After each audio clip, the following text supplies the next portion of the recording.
थांबा थांबा थांबा थांबा, शेतकऱ्यांनो तुमचं उत्पन्न 8 पटीनं वाढलंय असं मी नाही म्हणत आहे. आपल्या देशाचे महान कृषी मंत्री शिवराज सिंह चौहानांचं म्हणणं आहे.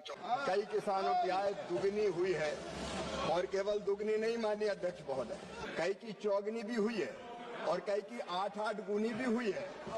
माननीय अध्यक्ष महोदय, एक गलत नैरेटिव बनाया जाता है. यांना लाजा वाटत नसत्याल का?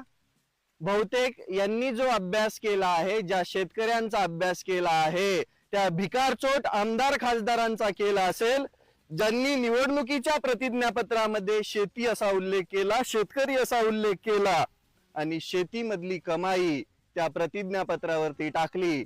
बहुतेक वेळा आज आमदार झालेला व्यक्ती पुढच्या 1-2 वर्षामध्ये झिरो पासून करोडो अरबोपती होतो. तेच या मामाने बघितलं. मामाने बहुतेक गांजा जास्त मारला. अरे मामा, 4,500 रुपये क्विंटल सोयाबीन आज पण आहे. कांद्याचा भाव आज 10 रुपये किलो आहे.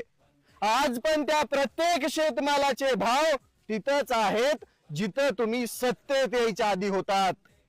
पण महागाई, खतांचे भाव, मजुरांचे दर दिवसेंदिवस गगनाला भिडलेत. आम्ही शेतकऱ्यांचं उत्पन्न 1-2 पटीनं वाढवायचा प्रयत्न केला, त्याचा प्रचार केला, तरी काही शेतकऱ्यांनी मागं ओढलं.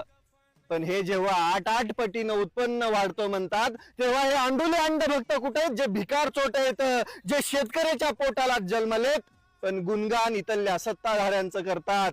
अरे गुणगान करण्यापेक्षा बापाची फाटलेली कपडे बघा. तो शेतात राबतोय, त्याच्या शेतमालाला भाव नाही भेटल्यानंतर त्याची काय अवस्था होते ते बघा. हा मामा त्या संसदेमध्ये ओरडून ओरडून सांगतोय 8 पटीनं शेतकऱ्यांचं उत्पन्न वाढलं. कोणत्या शेतकऱ्याचं 8 पटीनं उत्पन्न वाढलंय त्याने जरा मला कमेंट बॉक्स मध्ये सांगावं. नाही रे, वाईट अवस्था आहे आज. हे बोलताना माझ्या डोळ्यामध्ये पाणी आहे. का?